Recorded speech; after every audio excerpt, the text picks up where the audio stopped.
నమస్తే అండి, నేను మాషి. నా ఛానల్కు స్వాగతం. ఈరోజు నేను మంచి అరేబియన్ డెజర్ట్ రెసిపీని మీకు షేర్ చేయాలనుకుంటున్నానండి. దానికోసం ముందుగా 1/2 లీటర్ చిక్కని పాలు తీసుకోవాలండి. మరో చిన్న బౌల్లో ఒక 3 టేబుల్ స్పూన్స్ కస్టర్డ్ పౌడర్ని తీసుకోవాలి. ఇప్పుడు దీనిలోకి ఇందాక మనం తీసుకున్న 1/2 లీటర్ పాలలో నుంచి కొన్ని పాలను ఇలా కస్టర్డ్ పౌడర్లో వేసి ఈ రెండింటిని ఇలా మిక్స్ చేస్తూ ఎటువంటి ఉండలు లేకోకుండా చూసుకోవాలండి. 1/2 లీటర్ పాలను స్టవ్ మీద ఉంచి మరగనివ్వాలండి. అడుగు అంటకుండా ఇలా మధ్య మధ్యలో కలుపుతూ ఉండాలి. మరుగుతున్న పాలలోకి 1/2 కప్పు షుగర్ వేసుకుందామండి. షుగర్ వేసి ఇలా కరగనివ్వాలి. ఇప్పుడు దీనిలోకి 4-5 ఇలాచీలను మెత్తగా పౌడర్ చేసి వేసుకోవాలండి. కొంతమందికి ఇలాచీ పౌడర్ నచ్చదు. అలాంటి వాళ్ళకి రోజ్ వాటర్ కానీ లేదంటే కుంకుమ పువ్వు కూడా వేసుకోవచ్చండి. ఇలా కలుపుకుంటూ ఇప్పుడు దీనిలోకి కస్టర్డ్ మిల్క్ మిక్చర్ని వేసేద్దామండి. వేసేసి పాలు తిక్కుగా అయ్యేంత వరకు ఇలా కలుపుతూ ఉండాలి. ఇలా కలుపుతూ ఉండగానే చాలా తొందరగా థిక్గా అయిపోతుందండి. ఇప్పుడు స్టవ్ ఆఫ్ చేసేద్దాము.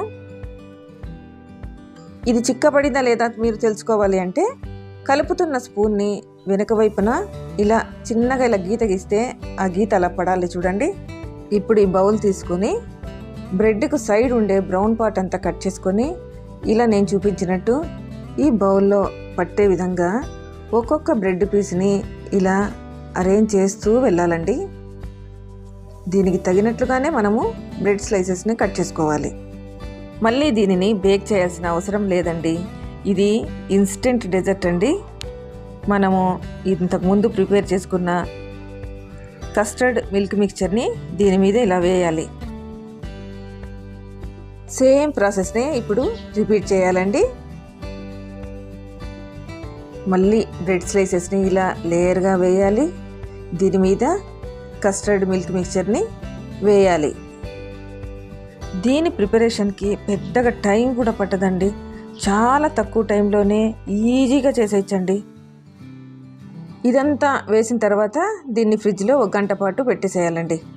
ఇప్పుడు ఒక మగ్లో ఫ్రెష్ క్రీమ్ 1/2 కప్పు, దీనిలోకి 1/2 కప్పు కండెన్స్డ్ మిల్క్, ఇవి రెండింటిని కూడా మిక్స్ చేయాలండి.